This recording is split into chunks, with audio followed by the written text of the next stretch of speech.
好，大家好，我是徐怀贼，记得按赞、留言、订阅哦。Hello，大家好，我是旅行 YJ。现在呢是4月19，今天是我在日本上课的第3周的中间了，第2周还没有分享我的心得，因为我第2周其实过得不是非常的好，也没有到多不好，但是就是有一些低潮跟小难过，有些东西可以分享，有些东西好像不太方便分享出来。很多学校跟寄宿家庭相关的问题，我等一下回答。我要先分享我上礼拜到底做了什么事。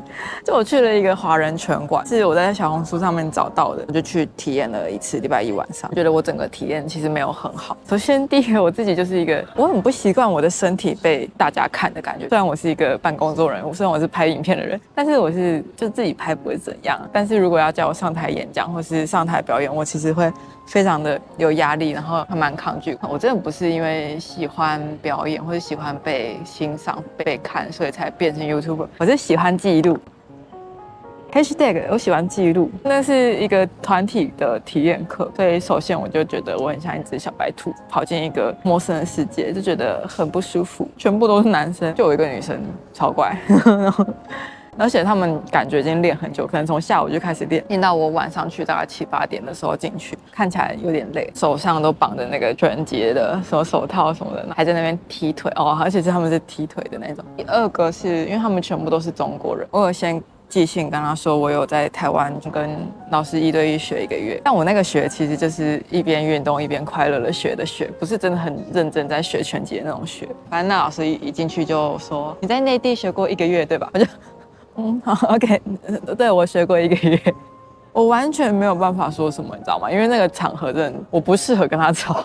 就是其实东京真的很多人，我从上次来的时候发现的，世界各地的人，外国人、中国人、韩国人、台湾人、欧美人，什么人都有。你会遇到很多人的背景是很融合的。然后国小住中国，所以他会说一点中文。他大学在美国读，所以他英文很流利。然后他又是日本出生，他的文化融合性是非常多的。我相信在可能美国或者欧洲也超多这种人，但我其实在台湾很少有这种经历，所以我只是想表示各种文化跟想法都有。我是尊重他们的想法，不是只有老师那一种。我也认识了好几个中国人，他完全不介意，说中国就说中国，分开就分开。大家知道我的意思，就是他很尊重我们的想法，然后我们也尊重他这样子。所以老师这样讲，我尊重他的想法，还是会觉得有点冒犯，就是也没有不舒服，可是就是有一种小冲击的感觉。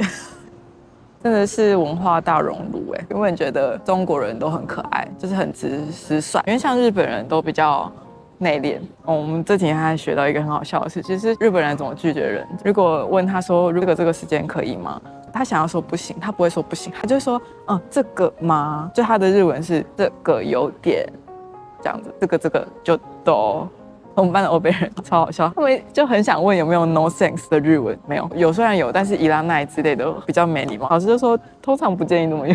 然后后来那个老师就说我到底在台湾学了什么，我就说1、2、3、4、5、6，他就说我看你是白学了1个月哦，就很像，直爽到有点冒犯的。就是我来日本第3周。好像是第一次遇到没有那么开心的事，可是活着还是会遇到的呢，不管在哪里的感觉。第2个体悟，因为我们都是大人了嘛，然后来读书的人也都是大人了，就算他年纪比较小，但他们都是独立的人。就算我们有朋友一群比较熟的，比如说菜渣或是一些台湾人一群，或是我的室友，但是我们每天还是有自己想做的事情。比如说我的德国室友，因为他只待1个月，所以他最后2周就很认真的在观光，每天下课之后就会选一个地方去，不一定可以一起做什么，但这很正常，因为像我自己也是第1周、第2周就是常常在婉拒人家，因为我要回家工作。但我不知道为什么，就是在这个情况下很长，就是会需要接收到拒绝跟婉拒的事情。每天要做什么，要不要花这个钱，然后要不要怎么样，每天就也会接收到很多拒绝，然后自己也会要拒绝很多次。接受到很多拒绝这件事情，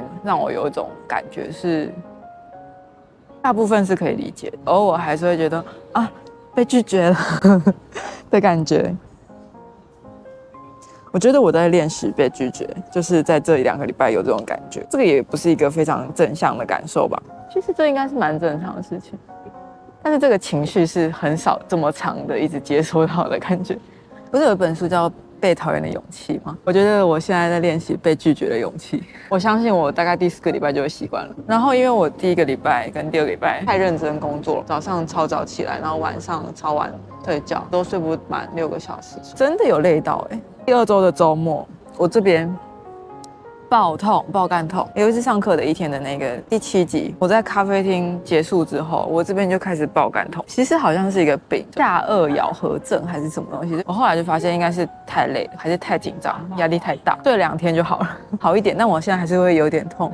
我想说，我是不是要挑战在日本看医生了？为什么要讲这件事呢？因为我其实有点不能接受我这么废，就是我明年还可以就在这个期间再更努力，发更多片，学更多。读更多，我不知道，我觉得我的身体到极限，但我的对自己的期许没有，觉得不够，我就有点不想接受这个事实，这样，后来就改成1周2支片。我的青梅剪辑师应该也要疯掉了。就有点难取舍，因为在这个期间冲很快，就因为我做不到，或者我的身体不行，就要缓下来，就觉得好可惜哦。我好不容易在这个机会下有在成长，有在进步，所以总之我第2周就是在一个眼神死，然后有点低落又生病的状况度过。我现在在那个 Tokyo Dome 上野的左下，秋叶原的左边，黄区的上面是一个很舒服的区域，是一个高空公园。很酷哦，它在那个城市后面，这边全部是游乐园，很漂亮。我买的，我们学校旁边刚好有拳击商品店，它是超小的拳击手套，超级可爱，握手。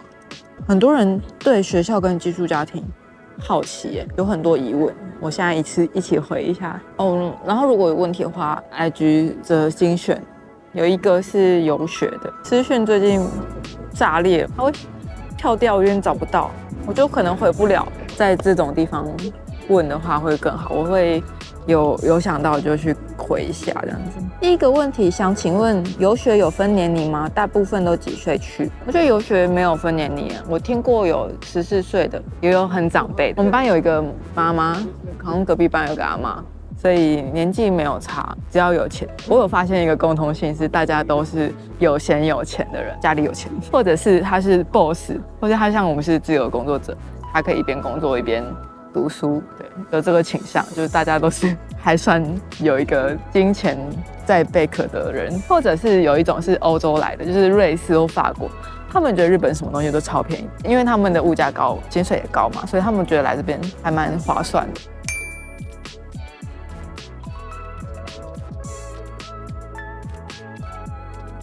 第2个问题，有说自己只会51，所以不能插班，但是去名古屋的时候，感觉都可以跟日本店员沟通，是有花时间恶补吗？我都是有需要的时候马上查，然后马上学，马上用这样子，然后多做几次这件事情就会记住。我有发一支 IG 的影片，只要会这几句日文，你在日本就可以很好的活下去的这个旅行的方法。但不是在教日文，就是我讲的也不是很正确，但是我讲成这样大家都听得懂。能沟通就好，能沟通就好。语言是拿来沟通的，不是拿来考试。要拿来考试也可以了，但对我来说是拿来沟通。然后想要问 N 级比较适合去日本语学堂，什么都没有就可以来了。他会分班，就是像我就是被分到最初什么都不会的地方的人。我本来以为我可能有一点会，就是可能我在日本玩了好几次，所以我可能会一点旅游相关的。没有，但他对他们来说是0，我是0班，所以什么都不会就可以来，只要你学费够。你生活费够，你住宿费够。据说日本会比较排外，想问日本学习过程中是否有这样的经验？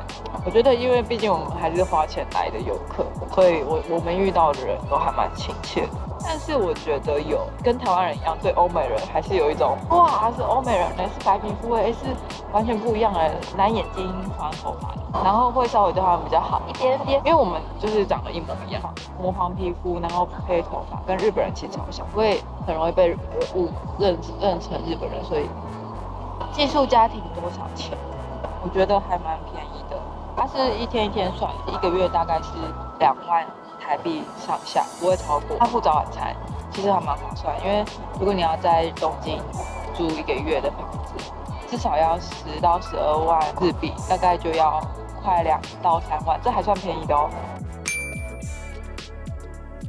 蛮多人问说怎么样找到寄宿家庭，是我学校媒合的。我就是报名上课的时候跟他说我想要寄宿家庭，然后他就帮我找这样。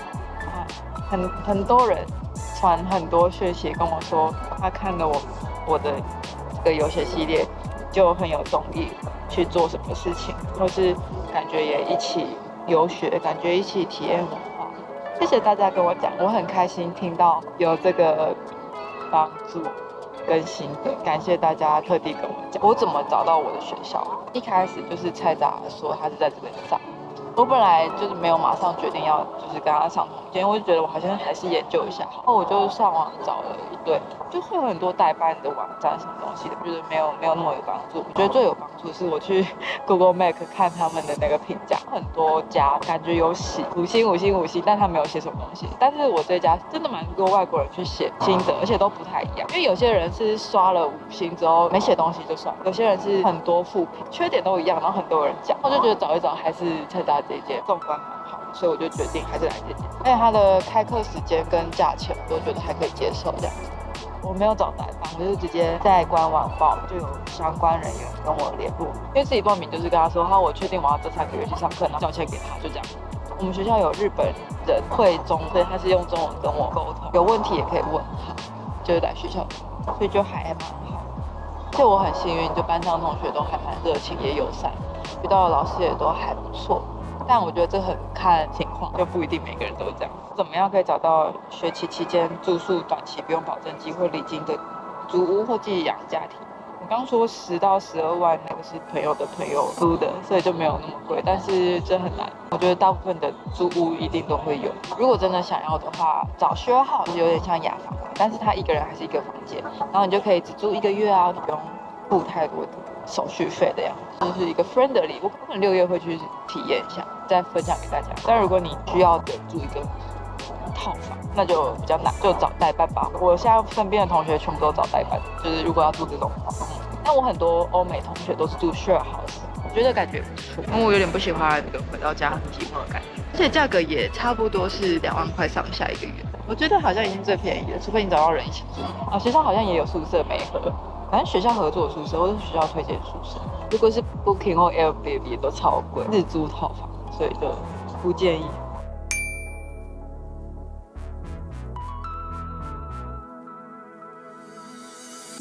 有人问我说，出国游学后，我准备工作以及考虑的选择是我读完之后要做什么？没有要做什么，就是想跟路人聊天，然后这是一个体验。我同时现在就已经在工作，这就是我的工作。我觉得多是在体验，也是一个新的成就。我觉得会了别种语言，很像会了超能力，就是所有东西都在解码，然后你又可以跟别人做更多的沟通。所以这是不用去想后面的目的，这本身就是一个很快乐的事，学到一个新的能力，我觉得当成我游学的目的，也是一个很棒的结语。我以前对欧美都没有兴趣，但是因为现在认识了欧美朋友，所以希望未来可以去找他们，去吃那边好吃的东西。我还问了意大利人，请问意大利的意大利面好吃吗？然后也有朋友跟我说，在台湾吃到的披萨都不是真正的披萨，欧洲的才是，不知道那是什么感觉，但是我期待体验。以上就是我第2周的心得跟一些简单的 Q&A。如果大家有想看我拍什么，或者有什么问题，在下面留言，我再找机会分享。大家记得订阅我的 YouTube， 还有追踪我的 IG，IG 会有更详细的一些每天的分享在限动。这个系列是礼拜2跟礼拜5，大家铃铛开起来，全部开启。那就这样啦，我是旅行 YJ， 我们下支影片见，拜拜。